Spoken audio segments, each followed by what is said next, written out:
Olá, começa mais uma edição do Giro Nordeste. Estamos em Salvador, na TVE Bahia. Você também pode acompanhar o programa nas emissoras parceiras em todos os estados da região Nordeste e também em 2 estados do Sudeste, no Espírito Santo pela TV Educativa e em São Paulo pela TVT. E ainda por nossas redes sociais, YouTube, Facebook e Twitter.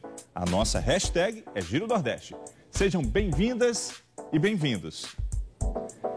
Depois de mais de um ano de pandemia, todos nós fomos afetados de alguma forma. Mesmo quem não foi diagnosticado com Covid-19 sentiu as consequências desse momento tão difícil para a nossa saúde mental. Este é um dos temas do Giro Nordeste de hoje. Temos o prazer de conversar com a psicanalista Vera Iaconelli. Ela é escritora, mestre e doutora em psicologia e escreveu o livro Mal-Estar na Maternidade, do infanticídio à função materna, Criar Filhos no Século XXI, e também organizou a coleção Psicanálise e Parentalidade.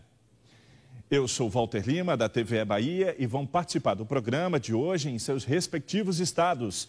Felipe Guedes, da TV Antares, no Piauí, Zema Ribeiro, da Rádio Timbira, no Maranhão, Carla Soraya, da TV Ceará, Naná Garcês, da Empresa Paraibana de Comunicação, Isa Maria, da TV Pernambuco, Paiva Rebouças, da TV Universitária do Rio Grande do Norte e Selma Souza, da TV Aperipê, em Sergipe. Eu quero agradecer a todos pela participação. Vamos iniciar a nossa rodada de perguntas aqui pela Bahia. Vera, no ano de 2020, o consumo de cerveja no Brasil aumentou muito, apesar do desemprego, e só foi menor do que no ano de 2014, quando o Brasil sediou a Copa do Mundo. Até que ponto o consumo excessivo de álcool é sinal das consequências da pandemia e como as famílias devem estar atentas a isso nesse momento? Seja bem-vinda ao Giro Nordeste. Boa noite, prazer estar aqui com vocês, uma honra pelo convite e um assunto que me interessa tanto que eu acho que interessa a todos nós, né? O álcool, ele tem sido uma das formas, entre outras, de lidar com o sofrimento psíquico próprio da pandemia e do isolamento, né? Não é a forma melhor, as pessoas começam sendo permissivas com alguns tipos de drogas, lícitas e ilícitas, inclusive medicação, na tentativa de driblar o sofrimento, na tentativa de dar um destino para aquilo que não estão encontrando de forma melhor. Só que o tiro sai pela culatra, obviamente, porque o álcool vai ter uma série de problemas, não só para a saúde física, mas problemas sociais graves. E a gente sabe que existe uma correlação importante entre o alcoolismo e a depressão. Muitas vezes, por trás de um comportamento alcoolista, você tem um quadro depressivo não tratado. Então, combinando todos esses fatores, essas situações de comoção social, esses momentos de crise, eles tendem a trazer o uso excessivo de vários tipos de droga, inclusive e principalmente o álcool. Muito bem, Vera, vamos a Teresina, na capital do Piauí. Eu quero chamar o nosso colega Felipe Guedes, da TV Antares. Felipe, seja bem-vindo ao nosso Giro Nordeste. Muito obrigado, Walter. Quero cumprimentar nossos colegas jornalistas e também a nossa entrevistada. Doutora, a minha pergunta todos os anos, na verdade, há alguns anos atrás, é realizada aqui no Brasil uma campanha que é o Janeiro Branco, né, para tratar sobre a importância da saúde mental. E desde o ano passado, o mundo vive esse cenário pandêmico e muita gente tem procurado a ajuda de profissionais da saúde mental. A minha pergunta esse aumento dessa procura, ele representa, de fato, a importância que a população tem dado de manter a saúde mental em dia ou ainda não significa a real necessidade dessas pessoas?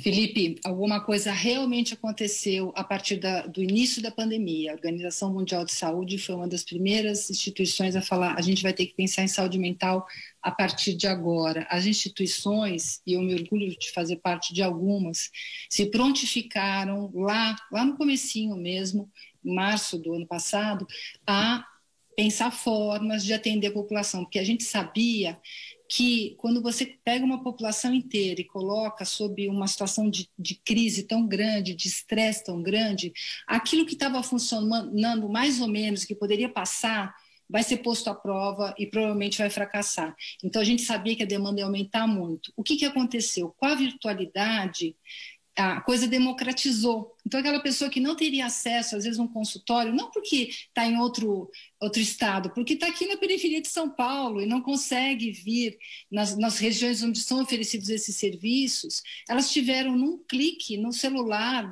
no computador, a possibilidade de ter acesso a instituições, ter acesso a psicanalistas, psicólogos, psiquiatras, e se criou uma rede. Então, a gente ficou muito preocupado. Eu acho que a gente nunca trabalhou tanto como agora. E as pessoas começaram a quebrar barreiras, porque se falou muito de saúde mental. Tem se falado sistematicamente, tem que falar mesmo. Isso foi fazendo com que as pessoas começassem a quebrar certos preconceitos que elas tinham, porque, claro, existe ainda uma ideia assim, psicólogo é coisa para louco, né? Essa ideia um pouco equivocada. Então, as pessoas começaram a vencer isso daí e se encontrar. Tem iniciativas lindas feitas por várias instituições, e eu acredito, mas a gente só vai saber isso a posteriori, que isso quebrou alguma coisa e pode ter trazido mesmo um ganho de consciência social para a importância desse tipo de serviço, que não está só nas clínicas particulares, com seus divãs, não sei aonde, também estão, né? A gente tem o serviço psicológico no sistema público, carente, como é tudo que diz respeito ao sistema público, mas existem psicólogos trabalhando aí na frente que realmente podem fazer a diferença. Acho que alguma coisa mudou, vamos ver se a gente confirma isso mais para frente. Obrigado. Seguimos agora para São Luís, capital do Maranhão. É a vez de Zema Ribeiro, da Rádio Timbira, fazer a pergunta para a psicanalista Vera Iaconelli. Seja bem-vindo, Zema. Obrigado, Walter. Saudar os colegas de bancada, saudar nossa entrevistada Vera e nossa audiência, né? Vera, quando se fala em saúde mental, em tempo de tantas notícias trágicas, né, nesse momento conturbado que a gente está passando, normalmente a gente pensa no lazer e no entretenimento. A pandemia demonstrou na prática a importância da cultura para a vida e para a saúde das pessoas. Eu queria saber o seguinte: na hora de escolher com que ocupar o tempo em nome da saúde mental, qualquer coisa é útil ou existe uma espécie de hierarquia entre ocupações e passatempos? Por exemplo, música seria mais importante que cinema, que seria mais importante que literatura, ou o contrário, ou o importante é estar com a cabeça ocupada? Olha, eu diria que a gente precisa de uma miríade de coisas. Acho que não é tanto de isso hierarquizar, mas você tem razão quando você aponta que existem diferenças importantes aí. Eu acho que a primeira diferença é que nós somos diferentes e a gente tem demandas diferentes e se identifica com outras coisas, cada um, né? Mas o que a gente precisa muito também agora é narrativas. Coisas que a gente consiga se sentir identificado, histórias, que pode estar na novela, que pode estar nas séries, que pode estar nos livros, que pode estar nas histórias contadas dentro da família. Isso é importante. As narrativas são importantes porque elas vão dando nome para os nossos afetos. Às vezes você vai ver um filme e você desaba a chorar. Por que você desaba a chorar? Porque você se identifica com a história do personagem, aquilo diz de você. Então, a gente está num momento que a gente precisa encontrar formas de falar dos nossos afetos. Mas também é hora de arranjar formas de trabalhar com o corpo, formas totalmente lúdicas. Então, você gosta de dançar? Vai dançar. Você gosta de ouvir música? Vai ouvir música. É muito importante. Eu nem diria que é uma questão de ocupar a cabeça, mas uma questão de deixar os pensamentos virem, poder dar nome aos pensamentos. Não é só de ficar se ocupando, é de esvaziar também. A gente teve um boom de procura por meditação, yoga, uma série de atividades. Fazer pão. O que você pensa quando você faz pão? Você pensa em fazer pão. Você está ali com a tua família. Essas atividades que são para esvaziar o pensamento, elas são muito bem-vindas. Tem vários estudos sobre meditação e yoga que tem efeito, sim, psíquico importante. Então, acho que tudo isso está valendo. Tudo isso é muito bem-vindo e a gente precisa ficar mais atento a fazer essas coisas. Com certeza. Obrigado mais uma vez. Olha, quem está assistindo ao Giro Nordeste pode fazer perguntas, viu? E comentários através das nossas redes sociais. No YouTube, no Facebook e também no Twitter. Agora a gente vai para Fortaleza, onde está Carla Soraya, da TV Ceará. Seja bem-vinda, Carla. Obrigada, Walter. Meu cumprimento a você, aos colegas de bancada virtual, ao público que nos acompanha e principalmente a Vera Iaconelli, nossa convidada de hoje. Vera, eu tenho um dado aqui, que é da Associação Brasileira de Psiquiatria, de que cerca de 89% dos psiquiatras, dos pacientes que chegaram aos psiquiatras, destacaram agravamento do quadro de saúde mental. Então, são pessoas que chegam com dores inespecíficas, com fibromialgia, cansaço, aquela sensação de nó na garganta, ou, por outro lado, pessoas que desenvolveram TOC, transtorno obsessivo compulsivo, de lavar demais as mãos, de passar álcool a cada 5 segundos. A gente pode chamar isso de transtorno pós-traumático? E quanto tempo será que a nossa população ainda vai ficar sob esses sintomas por conta dessa pandemia? É possível já mensurar? Olha, eu faria uma diferença importante aí, porque, veja, uma coisa, para a psicanálise, é muito importante a gente resgatar o sentido de que a vida tem sofrimento, né? O sofrimento, ele não é alheio à existência, não é que a saúde mental seria uma existência sem sofrimento. A vida, desde que a gente tem lá 3, 4 anos, a gente começa a reconhecer a questão da morte. Uma criança de 3, 4 anos quer saber de onde viemos e para onde vamos, ou seja, ela não quer saber pouca coisa com essa idade tão pequena, e aí ela descobre que o peixinho que estava aqui, né, a vovó, desapareceram, foram para a Fazenda Branca, foram para o céu, cada um vai dizer virou estrelinha, mas começa a cair uma ficha da experiência humana e dessa experiência tão trágica e dramática que é o humano e tão maravilhosa também. Bom, dito isso, a gente começa a reconhecer que a vida da gente não é fácil. O problema não é o sofrimento. O problema é o adoecimento, a forma melhor ou pior com que a gente lida com o sofrimento. Então você fala assim, puxa, eu estou de luto porque eu perdi um ente querido. Isso é da ordem de sofrimento. Não dá para ficar feliz quando você perde um ente querido. E o processo decorrente disso é o luto.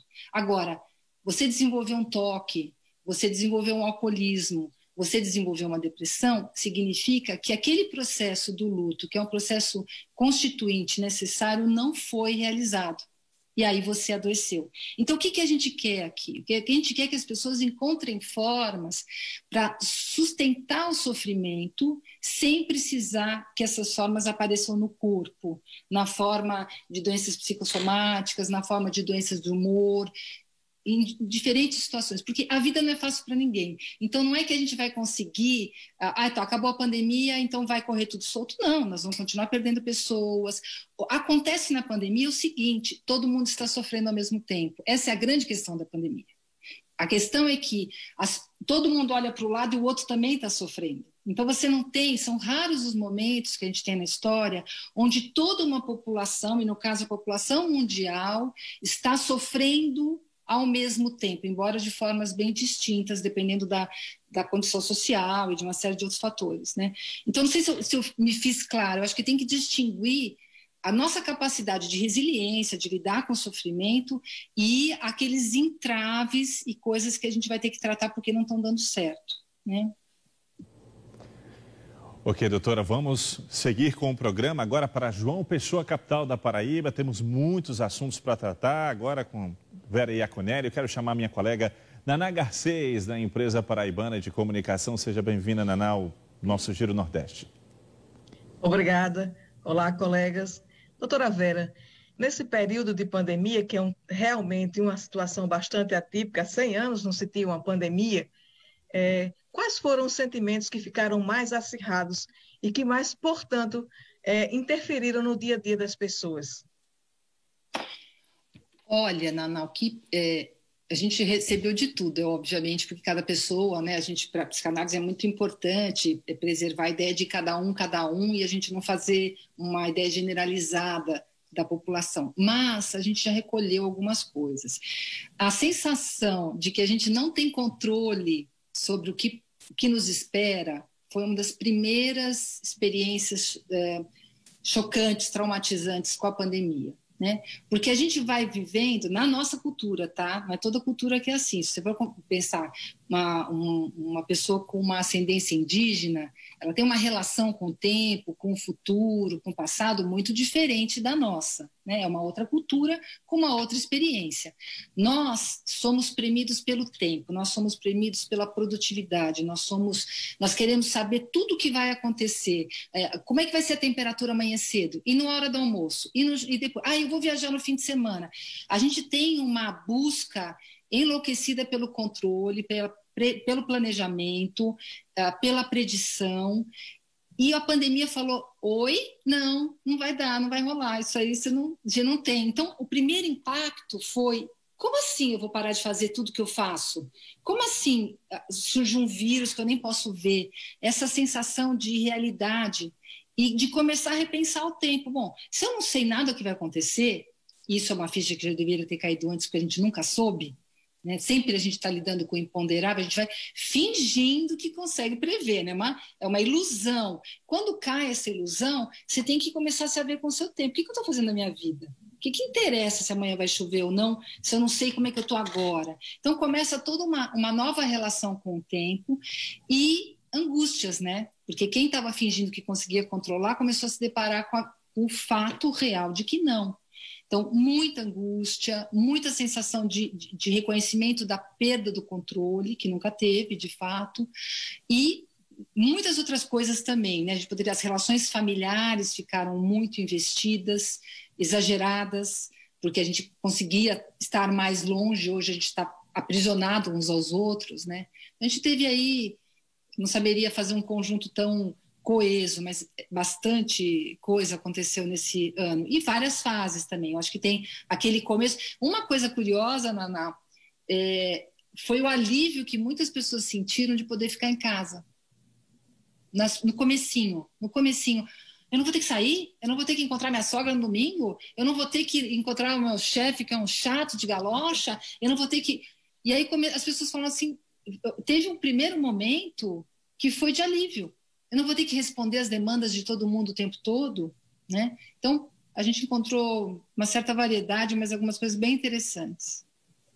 Com certeza, Vera. Obrigado mais uma vez. A nossa hashtag, para quem quiser fazer perguntas e comentários, é Giro Nordeste. É o momento da pergunta de nossa colega Isa Maria, da TV Pernambuco. Seja bem-vinda, Isa. Obrigada, Walter. Olá a todos. Doutora, a pergunta que eu faço é a seguinte. Hoje, muita gente, né, fala... nada será como antes. Essa afirmação, ela é de todo negativa ou a gente pode tirar algo positivo disso? Isa, quem dera, né? Quem dera, porque antes não estava bom e continua não estando bom e eu não estou achando que a gente vai melhorar muito, não.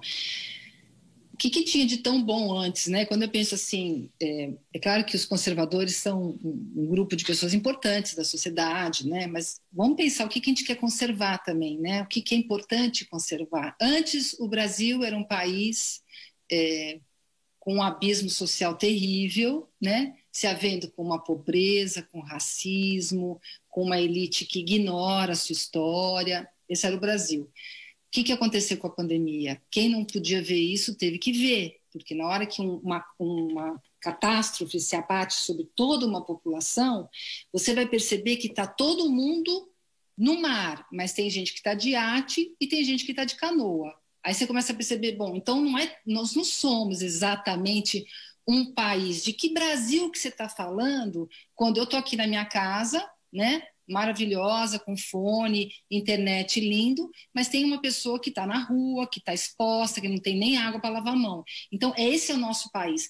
Com a pandemia, a gente viu isso. A questão é, a gente vai fazer o quê com isso? A gente mostrou que não tem a competência ainda de pensar coletivamente soluções. Então, quem dera a gente saísse diferente? Vamos ver. E aí eu acho ainda mais uma coisa, quando as pessoas falam vai sair diferente, eu acho que algumas coisas vão sair bem piores e algumas coisas vão sair melhores, mas não tem homogeneidade nessa diferença, sabe? Não tem homogeneidade. Obrigado, Vera. Temos mais perguntas para a psicanalista Vera Iaconelli. Agora é o momento de seguir para Natal, Rio Grande do Norte, onde está o nosso colega Paiva Rebouças, da TV Universitária do Rio Grande do Norte. Seja bem-vindo, Paiva. Olá, Walter. Olá, colega de bancada, doutora Vera. Peço aqui permissão, Walter, para parabenizar todos os cientistas do Brasil, aí na pessoa da doutora Vera, pelo Dia Nacional da Ciência e do Pesquisador, como também para registrar o aniversário do filósofo do pensamento complexo, o Edgar Morin. Apesar de ter completado 100 anos hoje, seus amigos mais próximos dizem que ele é muito antenado, jovem, né? E aproveitando essa deixa, trago uma frase da doutora Vera, que ela diz: envelhecer é uma carta que só chega ao seu destino tarde demais e nem todo mundo abre. Hoje, doutora, muitas das relações, dos acontecimentos, né, são efêmeros, de maneira que quem não está acompanhando tudo que está acontecendo ao mesmo tempo é tratado às vezes como deslocado. E nesses dias a gente acompanhou aquela discussão, né, com o termo cringe. Inclusive, você citou na sua coluna, tem uma coluna, né, que você fala sobre isso. Bom, para chamar a gente de tiozão, porque quem passou dos 20 anos parece que envelheceu demais. Eu queria entender como é que as pessoas podem lidar com isso, e como é que com esse comportamento, e evitar que isso se torne um problema de autoestima, de relacionamentos, de convivência. É interessante pensar, né, que a partir de 1º de janeiro de 22, o envelhecimento vai ser considerado uma doença, o que subverte toda a nossa ideia do que é o envelhecimento, né, que tira um tanto da dignidade do envelhecimento. E é importante a gente lembrar que isso é uma coisa da nossa cultura, que a gente tem essa ideia de que a coisa boa, ela tá para ser vendida o ano que vem. Então, seu iPhone pode ser o último, mas no ano que vem, quando sair o último iPhone, o seu já virou um lixo. Então, nós somos também assim. Nós só temos valor na medida que nós somos jovens, o que é impossível, que quem quiser viver vai envelhecer. Então, isso cria um paradoxo na relação, inclusive dos jovens com envelhecimento, que parece para eles uma coisa pavorosa. A gente está com uma geração aí que não quer amadurecer porque não vê nada de bom que vem para frente, e de velhos que não podem envelhecer porque é quase como se fosse um desvio de caráter, né? A gente é acusado de envelhecer, a gente não pode deixar o cabelo branco, não pode ter uma série de controles aí da questão do tempo. Acontece que agora a gente está sabendo com 500 mil de mortos, né? 500 mil de mortos de pessoas próximas. Então, quando a morte aparece e se realiza na nossa cabeça, que é uma ficha que a gente sempre demora para cair, né? A gente vai se vendo envelhecer no espelho, mas a gente não se reconhece, se leva um susto quando você se vê e fala: nossa, cadê aquela mocinha que estava aqui? Não está mais, né? É a hora de você falar: bom, então o que eu faço com o meu tempo? Como é que eu posso viver o agora? Como é que eu posso fazer isso aqui valer a pena? Se todas essas perdas não ajudarem a gente a ver o sentido de estar aqui agora e o fato e realizar a questão da morte, a vida fica muito esvaziada, né? Mas, completando aí com a tua colocação, eu adoro os adolescentes, eu tenho 2 aqui em casa, eu adoro, acho genial, e eu acho legal que eles tirem sarro da gente também, porque a gente tirou sarro dos nossos pais, faz parte, também vai chegar a próxima geração e vai arranjar um apelido para eles, faz parte. A gente também não pode se levar muito a sério, sabe? Eu acho que é um jeito mais gostoso de se relacionar com as próximas gerações, não se levando muito a sério, para ensinar eles a também não se levarem tanto a sério. A gente é cringe, sim. Pois é, Vera, eu também sou vítima disso. Meus filhos adolescentes adoram me zoar. E um exemplo desse paradoxo é porque eu tenho uma adolescente de 65 anos, que é minha mãe. Por isso que é difícil aceitar essa velhice, ela tem essas dificuldades. A gente vai agora a Aracaju, capital de Sergipe, para a participação de Selma Souza, da TV APRP. Seja bem-vinda, Selma. Obrigada, Walter. Olá, saudações a todos. Doutora, pegando o gancho aí, né, dessa turma jovem, desses adolescentes, aqui em Sergipe está previsto o retorno das aulas presenciais para todas as séries a partir do dia 21 de julho para as escolas particulares, no dia 17 de agosto para a rede pública de ensino, né? Como é que esse retorno, como é que esses estudantes devem, né, se comportar com esse retorno, tendo em vista que eles passaram muito tempo na modalidade remota, né? Como é que esses responsáveis, os pais, eles podem auxiliar, né, nessa volta às aulas presenciais? Olha, isso depende bastante da faixa etária.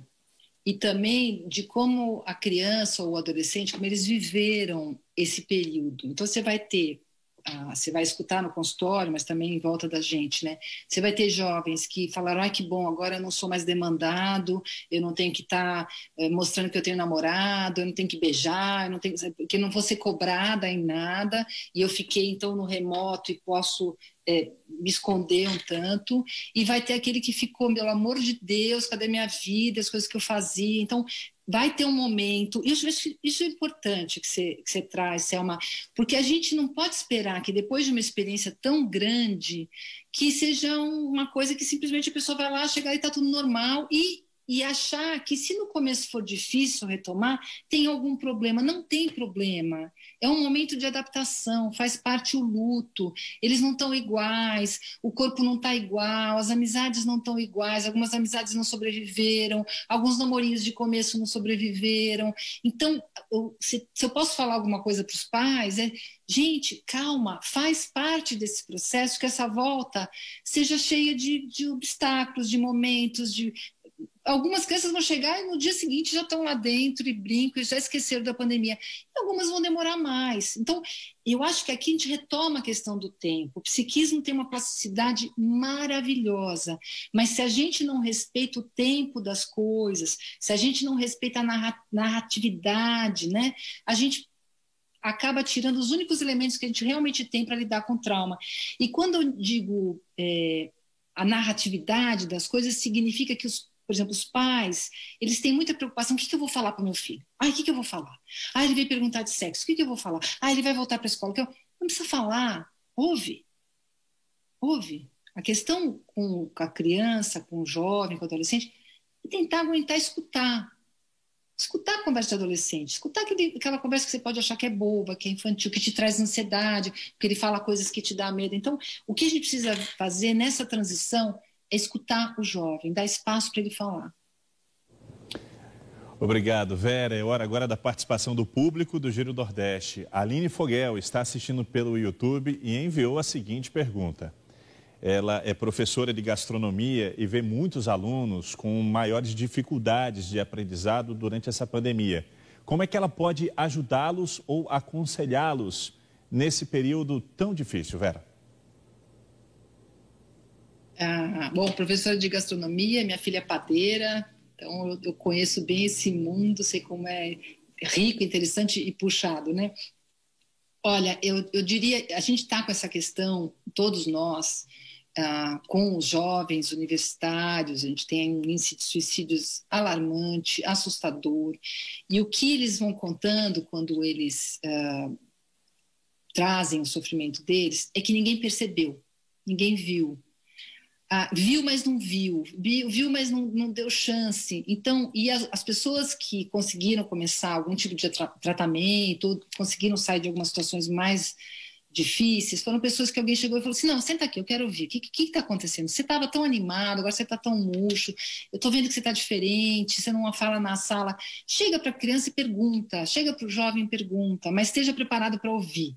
Esteja preparado para ouvir. E aí dá para a gente pensar estratégias. E, além disso, individualmente, como professora, mas também como a coletividade, né? A comunidade de ensino, pensar estratégias, pensar experiências que não sejam só pedagógicas, que possa se sentar e falar. Conta da sua pandemia, como é que você viveu, o que você está vivendo, fala das suas aspirações. A gente tem se preocupado muito nas instituições de ensino, de todos os níveis, criar espaços onde as crianças possam trazer as aflições e os pais também possam trazer as aflições, porque isso tem sido uma preocupação geral. Obrigado mais uma vez. Lembrando que essa entrevista está sendo exibida por televisões e rádios públicas. Vamos a mais uma pergunta agora para a psicóloga Vera Iaconelli. Vera, a venda de remédios para dormir no Brasil cresceu 20% no ano de 2020 em comparação com o ano anterior. Os dados são do Conselho Nacional de Farmácia. Quais os riscos desse aumento e que tipo de alternativas as pessoas podem adotar para conseguir, por exemplo, ter um sono melhor durante esse período da pandemia? E quando ela terminar, que é uma das principais perguntas que todos fazemos hoje. Olha, esse assunto é muito importante porque ele não é da pandemia, né? O problema de sono é um problema mundial, seríssimo, com graves consequências físicas e psíquicas para todos nós. E ele está muito ligado aos nossos hábitos, e ele está muito ligado ao uso de celular e a essas mídias que vão ativando o cérebro e fazem com que a gente perca todo aquele ritual que nada mais é do que uma tentativa de ir desligando para poder entrar no sono. A gente sabe que a privação de sono, quando ela é muito radical, ela pode dar, inclusive, surtos psicóticos. Então, eu recomendo, né, a leitura do Siddhartha Ribeiro, que é um expert em sono, que é uma pessoa que vem pesquisando isso há muito tempo, e acho que a gente tem que começar, não só pensar na pandemia, no estresse da pandemia, da falta de gasto de energia, do tédio, do uso das telas, tudo isso que agrava os sintomas da insônia, mas também os nossos hábitos. A gente vai ter que mudar, porque eu só queria fazer um adendo rapidamente. Nós temos um problema de sermos a geração que foi impactada pela virtualidade, e nós somos bois de piranha, nós ainda estamos sob o impacto e, né, não descobrimos a melhor forma de lidar com isso. Então, tem vários sintomas e adoecimentos que são frutos do fato de que a gente ainda não sabe usar esses aparelhinhos e as redes sociais. E um deles é a questão do sono. A gente vai ter que repensar os nossos hábitos, né? Com certeza, Vera. Eu adotei essa estratégia com os meus filhos. Eu digo para eles, vai dormir, deixa o celular na sala e vai descansar, que o sono é prioridade. Nós seguimos com mais perguntas. Agora voltamos ao Piauí. Vamos falar novamente com o nosso colega Felipe Guedes, da TV Antares. Doutora, a senhora tem livros publicados que envolvem temáticas sobre a maternidade, a criação de filhos. Minha pergunta é, na sua pesquisa, a senhora acha que hoje, no Brasil, o acompanhamento psicológico na maternidade ainda é subestimado ou já é uma realidade? Olha, tem melhorado muito. Acho que as pessoas estão mais atentas e, inclusive, as pessoas estão mais atentas que se elas exigem tanto das mães e ainda exigem muito hoje em dia, de uma forma completamente surreal, né? Não dá para fazer isso sem que a gente dê o apoio devido. As mulheres estão numa situação muito complicada. A gente sabe que 43% dos lares são chefiados por mulheres, e essas mulheres, então, elas estão chefiando esses lares, cuidando dessas crianças, muitas vezes tendo gravidezes indesejadas, porque no Brasil a gente não pode fazer essa escolha pelo aborto, embora se faça muito. Então, a gente tem aí uma série de questões que agravam muito a relação entre mães e filhos, pela falta de sustentabilidade desta categoria mãe, né? As mulheres estão muito premidas por uma série de questões, e se elas têm que cuidar do outro, como é que fica essa conta se elas não são cuidadas? Acho que sim, eu acho que a mídia tem ajudado muito a trazer essas questões, mas a gente está longe do que a gente precisaria para pensar o cuidado para as próximas gerações. Que a gente tem colocado as próximas gerações na mão das mulheres. Como assim? Como é que as mulheres sozinhas vão dar conta disso? A gente está falando das próximas gerações que vão substituir a todos nós. Então tem que entrar o Estado, tem que entrar os homens, tem que entrar as mulheres, tem que entrar a família estendida para cuidar da próxima geração. Então, respondendo rapidamente, assim, eu acho que sim, eu acho que melhorou, mas a gente está bem longe do ideal. Obrigado mais uma vez. Quem está acompanhando o Giro Nordeste pode fazer comentários nas nossas redes sociais, no YouTube, no Facebook e no Twitter. Vamos a São Luís do Maranhão falar mais uma vez com Zema Ribeiro, da Rádio Timbira. Vera, para o bem e para o mal, o principal meio de informação e entretenimento do brasileiro hoje é o smartphone, né, o aparelho de telefone celular. Nesse sentido, boa parte das opções de lazer durante a pandemia é individual. Você acha que um dos efeitos da pandemia, quando ela for superada, será a gente ter uma sociedade ainda mais individualista e, portanto, egoísta? Olha, a gente caminha para o individualismo independentemente do uso desses aparelhos. O que eles fazem é potencializar essa tendência individualista, essa ideia de que a gente se faz sozinho, né, que você se realiza sozinho, essa ideia tão enfraquecida do coletivo que nós temos, né? Então, sim, eu acho que a gente vai ficando ensimesmado com esses aparelhos, mas é bem paradoxal, porque ao mesmo tempo a gente consegue ter acesso a pessoas, porque eu não demonizo esses aparelhos, acredito que vocês também não, eu acho que eles são que nem a descoberta do fogo, né? Que o homem descobriu que podia manipular o fogo, podia provocar o fogo.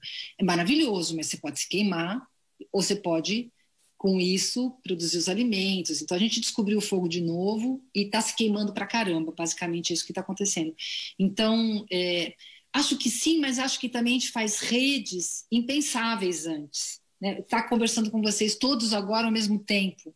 Poder atender uma pessoa de Roraima. Poder ter um aluno da Bahia. Sabe? Poder receber uma pessoa que eu jamais encontraria. Tudo isso também é interessante. A gente abriu certas bolhas e fechou outras. Então, acho bem paradoxal. A gente está vivendo um paradoxo. Seguimos com mais questões para a psicanalista Vera Iaconelli. Agora é o momento de mais uma conexão com Carla Soraya, da TV Ceará. Ela tem mais uma pergunta para a nossa entrevistada. Eu vou agora um pouquinho para o lado da questão política. Eu queria saber da nossa convidada Vera Iaconelli o que é que ela percebe nas pessoas, de que forma a política, toda essa movimentação, CPI, brigas, estavam querendo comprar vacinas com propina, um parente meu morreu, poderia ter sido salvo, né? Como é que essa movimentação política mexe também com a saúde mental da população, né? Essa falta de cuidado, ou como é que os vivos e a memória dos mortos vai ser vista nos próximos tempos? E uma segunda pergunta, o seu próximo livro vai abordar alguma questão relacionada a isso? Bom, Selma, eu acho que a gente tem que entender o seguinte, né? Quando você vive uma situação dramática como a nossa, você espera que a liderança não resolva a sua vida, mas também não atrapalhe. Você espera que a liderança... Você vai dormir e fala assim, nossa, estamos diante de um vírus que ninguém tem vacina, ou seja o que for, mas eu sei que quem está cuidando disso está fazendo o melhor possível. Isso não resolve, mas ameniza. O Brasil teve essa conjunção de fatores. O Brasil com um sistema único de saúde maravilhoso, com uma tradição em vacinação, uma potência por incrível que pareça, nesse aspecto, né? De repente se viu, não só no tsunami, mas sem ninguém para pilotar o barco, ninguém para cuidar. Enfim, a gente sabe o que a gente está vivendo é muito dramático. Então, isso tem um impacto direto na saúde mental, porque a pessoa não só está vivendo uma situação de crise, como ela sente uma impotência diante do descalabro, da desgovernança dessa situação. Então, no consultório, isso é totalmente perceptível. As pessoas desesperadas, porque a cada dia são piores notícias. Inclusive, tive a oportunidade de trabalhar com jornalistas, trabalhar o estresse dos jornalistas, porque as notícias, elas são intoxicantes, né?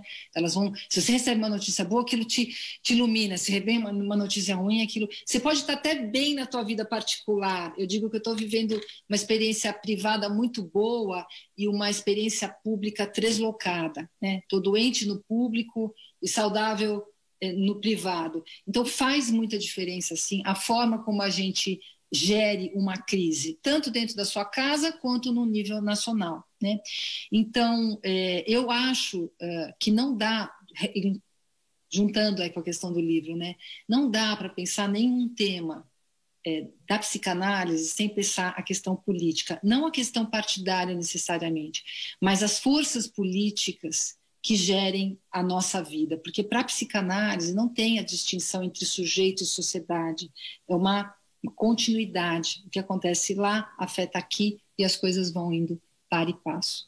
Então eu acho que eu vou trabalhar a psicanálise, gênero, feminismo, a questão da parentalidade, mas sempre com esse viés histórico e político, porque a gente não consegue pensar o sujeito fora da história, fora das determinações que afetam a vida dele, que a política é central, né?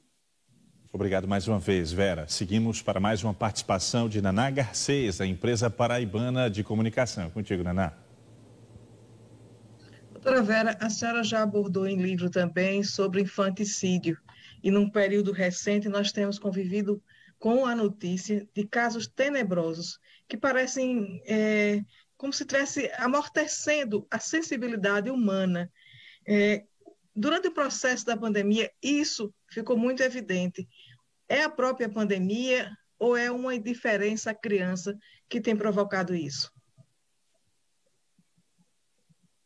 Olha, Naná, eu sou de um tempo assim que, quando eu era criança, não sei, que a gente tinha uma conversa que era assim: ai, o brasileiro adora criança, né? Ai, o brasileiro brinca, põe no colo, dá beijo, enquanto que o europeu é frio com os filhos, não abraça. Eu acreditava nisso, até que uma hora eu percebi que no Brasil tinha criança pedindo no farol, né? Eu falei assim, que povo é esse que adora criança e tem criança pedindo farol, né? Então, acho que a gente está muito adoecido no cuidado com a infância. Acho que nós não somos competentes enquanto sociedade, mas não é só no Brasil, no cuidado com a infância. E quando eu falo isso, eu estou comparando com outras culturas e com outros povos que são, só para ter um exemplo, né, quando os portugueses chegaram aqui e viram os nativos cuidando dos seus bebês, não entenderam nada, falaram, que é isso? Olha o jeito que essas pessoas tratam esses bebês, porque não tinha nada parecido com isso na Europa. Então, nós não tratamos bem as nossas crianças. E nós vivemos uma experiência de adoecimento das famílias. Existe muita violência dentro das famílias. E a violência vai ser pior para quem é mais frágil, no caso, as crianças. Então, são duas coisas, né? Uma coisa que a gente já vinha tratando muito mal as nossas crianças, nós temos crianças que estão fora da escola, as crianças que estão com insegurança alimentar, crianças que não têm onde dormir, isso, nós todos somos responsáveis por isso, né? Enquanto sociedade, porque votamos, porque escolhemos, porque não fomos à rua resolver esse problema, tá? Então, mas nós temos também a pandemia que confinou estas famílias e isolou. A escola é um lugar onde se detecta muita violência doméstica, onde se inibe muitas questões, a partir da escola você pode chamar o conselho tutelar, tem toda uma vigilância sobre a infância que parte da escola. Então, o isolamento, ele foi especialmente cruel com as crianças pequenas e com as crianças que precisavam ali de um espaço para fugir de certas cenas de violência. Então, eu me estendi um pouco mais, assim, mas eu diria que quando você vê uma cena de infanticídio, ela fica muito midiática, as pessoas falam, oh, meu Deus, como é possível acontecer isso? E, às vezes, isso vira uma cortina de fumaça, como se todas as outras famílias estivessem ótimas, estivesse tudo bem. É só quando aparece uma criança de fato morta é que aparece a violência contra a infância. Eu acho que não é aí que está a violência contra a infância, porque essa é uma cena excepcional. Acho que a violência contra a infância está no dia a dia. Agora é a vez de voltarmos para o Recife. Vamos para mais uma pergunta da nossa colega Isa Maria, da TV Pernambuco.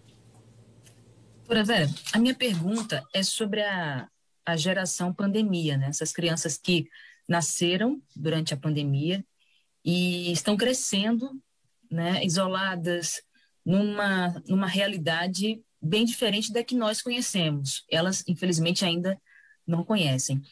Há algum tipo de reflexo disso? Isso pode acarretar algum problema, enfim, nessas crianças pós-pandemia?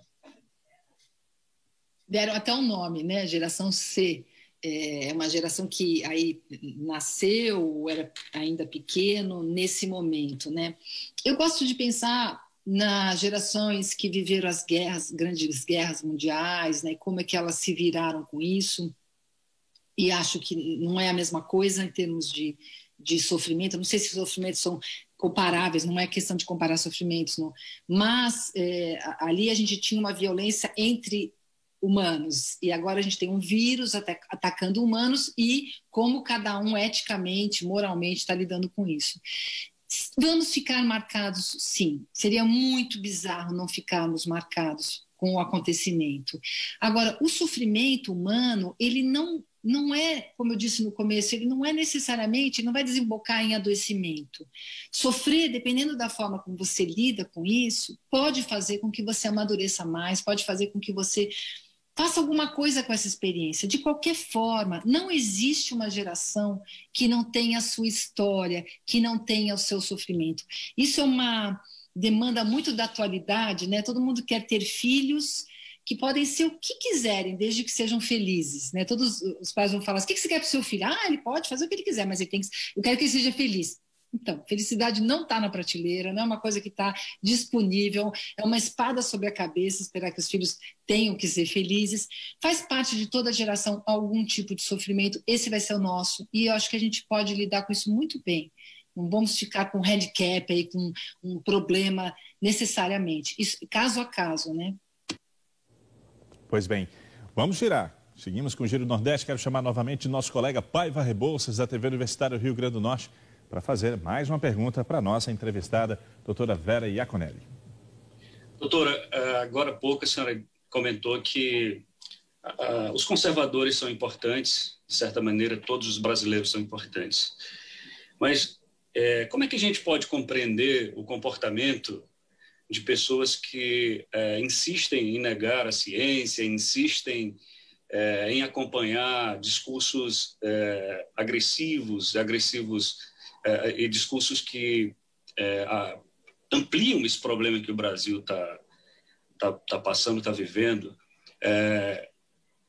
Quem são essas pessoas e como é que é possível conviver com elas quando tudo isso, eu espero que aconteça logo, quando tudo isso arrefecer ou passar? Olha, eu acho que a gente precisa resgatar, até tive a oportunidade de conversar isso com o Tiago Amparo, que é um colunista da Folha também, a gente está fazendo um podcast, enfim. Acho que tem que separar o que é o conservadorismo, que você pode não se identificar, mas enfim, do que é um funcionamento retrógrado, negacionista, extremista, que nega aquilo que já está comprovado, já é sabido, né? Por exemplo, a Terra ser plana, né? Então, acho que a gente precisava separar, até para respeitar pessoas que querem, sim, conservar alguns valores e que em todos os países existem partidos conservadores. O que a gente está vendo no Brasil não é conservadorismo, a gente está vendo uma extrema-direita retrógrada, negacionista, violenta, e eu acho que a gente está confundindo um pouco as coisas, isso é um perigo. Não estou dizendo que você está confundindo, mas eu só queria aproveitar a tua pergunta para resgatar a ideia primeira ali da questão do conservadorismo. O que a gente está vendo é um descalabro e a gente está vendo um retorno de coisas que a gente não lidou, que a gente não olhou, que a gente não cuidou enquanto sociedade e que a gente botou debaixo do pano e que retornaram, né? Então, tudo aquilo que a gente não...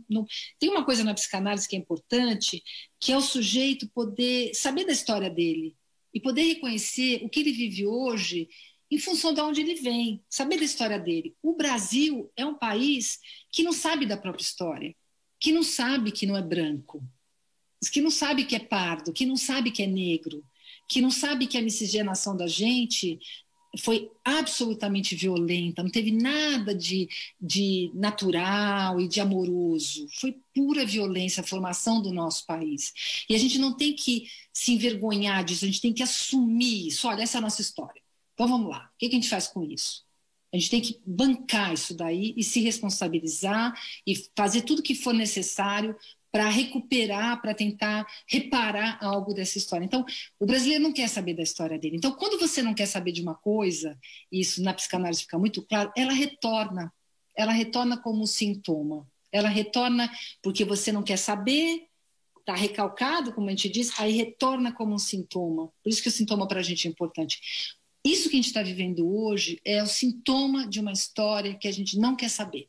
É uma história que a gente não quis ouvir, é uma história que acaba a ditadura e ninguém quer saber o que se passou lá. Ai, vamos fingir que está tudo bem, amiguinho, passa para frente. É muito diferente do que aconteceu na Argentina, onde as pessoas foram responsabilizadas pelos atos delas e aí elas puderam elaborar um fim. O Brasil vai fingindo que está tudo bem até uma hora que aparece que não está nada bem. Então, eu acho que a gente está vivendo aí o refluxo da nossa própria história. Obrigado, Vera. Vamos a Aracaju para mais uma participação de Selma Souza, da TV APRP, que fecha a rodada de perguntas. Doutora, uma pesquisa recente apontou que o consumo de antidepressivos cresceu 17% nesse período de pandemia, né? A gente observa também, né, essa pesquisa também aponta que o número de pessoas com transtorno de ansiedade generalizada também cresceu. A Organização Mundial de Saúde aponta que o Brasil tem a maior taxa de transtorno de ansiedade do mundo. Eu puxo um pouquinho, né, esses dados aqui para nós jornalistas, que temos que lidar, né, ora com notícias trágicas e equilibrar nossa vida pessoal. Como é que a gente consegue equilibrar esses sentimentos e não desenvolver, né, ansiedade também? Olha, vocês estão no olho do furacão e eu admiro profundamente, porque a gente precisa de vocês, a gente precisa saber o que está acontecendo, vocês são uma ferramenta para quem quer poder saber, né, controlar, vocês têm esse poder até de controlar, inibir, né, algumas ações, né, eu acho fundamental. Vocês estão no fronte, eu acho difícil que nesse momento vocês consigam realmente não sofrer, estando ali na trincheira mesmo. Mas alguns hábitos, isso serve para todos, mas em alguns casos com mais atenção, ajudam a gente. Rotina é muito importante. Por limite é muito importante. Então tem uma hora que você vai desligar seu celular, tem uma hora que você não vai olhar, tem uma hora que você vai parar, você vai fazer o seu expediente, porque o problema da virtualidade, do trabalho doméstico é que a gente começou a dormir no trabalho, né? Então, você tá dormindo no trabalho, dormindo lá na empresa, né? Porque a tua sala é a tua empresa, tua vida é isso. Então, se a gente não se policiar, a gente adoece. Então, tem que fazer uma escolha. Ou eu vou parar porque eu decido parar porque isso é insalubre, ou eu vou parar porque eu fiquei doente. Então, tá aí a escolha. A bolsa ou a vida, é melhor a gente escolher a vida e largar a bolsa. Então, começa a abrir mão de algumas coisas que adoecem, fazendo uma rotina. Tem uma hora de desligar, tem uma hora de não responder celular, tem uma hora de fazer outra coisa. Senão, o único jeito, depois de um dia muito estressante, é beber, que foi a gente começou a nossa conversa, porque não tem jeito de relaxar. A gente tem que fazer um esforço para botar uma rotina saudável como um antídoto para esse excesso de estresse que estamos todos submetidos e alguns mais, né? Doutora, inclusive, temos mais uma pergunta do público e vai muito de carona nessa análise que a senhora acabou de fazer, mas é importante. Afinal, é a pergunta do Wesley Sampaio, da cidade de São Francisco do Conde, aqui na região metropolitana de Salvador, que está assistindo pelo Facebook da TVE. Ele está perguntando assim, olha, eu sou psicopedagogo, cuido de 3 escolas entre funcionários e alunos, mas sou portador de depressão severa. Estou em tratamento rigoroso há 3 anos. Pergunto, como posso convencer as pessoas do óbvio que o autocuidado é a base de tudo? Olha, a gente não convence ninguém de nada, né? A gente cria condições para que as pessoas se ouçam, ouvindo elas, e aí elas se ouvindo, às vezes cai uma ficha, elas mesmas se modificam, porque todo mundo sabe que conselho é bom, mas ninguém segue, né? A gente só segue um conselho quando ele já cai ali num lugar onde já faz sentido para você. Então, ouvir essas pessoas é importante, mas também ser exemplo, né? Eu vejo muita gente falando, ai, fulano não tem limite, mas a pessoa não tem limite. Ai, minha chefe me demanda demais, mas a pessoa está sempre lá, disponível, respondendo às demandas. Então, a gente também tem que começar a pensar que exemplo que a gente está passando. E no caso específico da depressão, né, a gente sabe que a literatura é muito coesa, muito homogênea em relação a isso. A gente sabe que junto com a avaliação para uso ou não de medicação é importante processos psicoterápicos, porque ali tem um componente psicodinâmico para ser avaliado, para ser entendido. Então, acho que a gente dá exemplos e a gente também, uma coisa que é importante para o psicanalista é ele saber que ele é limitado, que ele não tem esse poder todo, que a gente chama com um nome meio esquisito, que é castrado, né? Mas é no sentido, olha, eu só posso fazer a minha parte, eu não posso fazer a parte do outro. E o outro também não pode me salvar, mas eu posso estar aqui junto e, quem sabe, a gente em algum momento transmite alguma coisa que faça sentido um para o outro. Senão a gente entra num burnout e não consegue fazer mais nada, né? Mas parabéns, 3 escolas, psicopedagogo, força aí, tamo junto. Isso aí, nos juntamos a esse apoio, doutora Vera. Estamos quase no final do Giro Nordeste de hoje. Doutora Vera, a senhora tem 1 minuto para seus comentários finais. Fique à vontade. Olha, é um imenso prazer estar aqui com vocês. Eu diria que se a gente tem algum recurso para lidar com o sofrimento desde que o homem existe, é através da palavra. O que realmente vai nos confortar e vai nos fazer ter insights e reconhecimentos de formas melhores de lidar com a vida é poder escutar e ser escutado. E quando eu digo isso é no nível de reconhecer e legitimar o sofrimento do outro. Às vezes a gente acha que tem que falar um monte de coisa, tem que aconselhar, às vezes é simplesmente você saber que tem alguém te escutando. Então, grandes momentos de catástrofe, ninguém vai lá e resolve para o outro. Uma pessoa morreu, você não vai lá e ressuscita a pessoa, mas você fala, olha, eu estou aqui com você. Então, vamos lembrar disso, gente, vamos lembrar que a gente tem uns aos outros, mesmo no meio do descalabro, porque no fim é o que a gente tem mesmo, né? Então, coragem para todos nós. Eu agradeço muito a possibilidade de estar aqui com vocês, a possibilidade de trocar algumas ideias, e a gente está próximo mesmo numa distância tão grande no Nordeste que eu amo tanto, com morro de saudade. Estou vacinada em breve, assim que puder, estarei aí.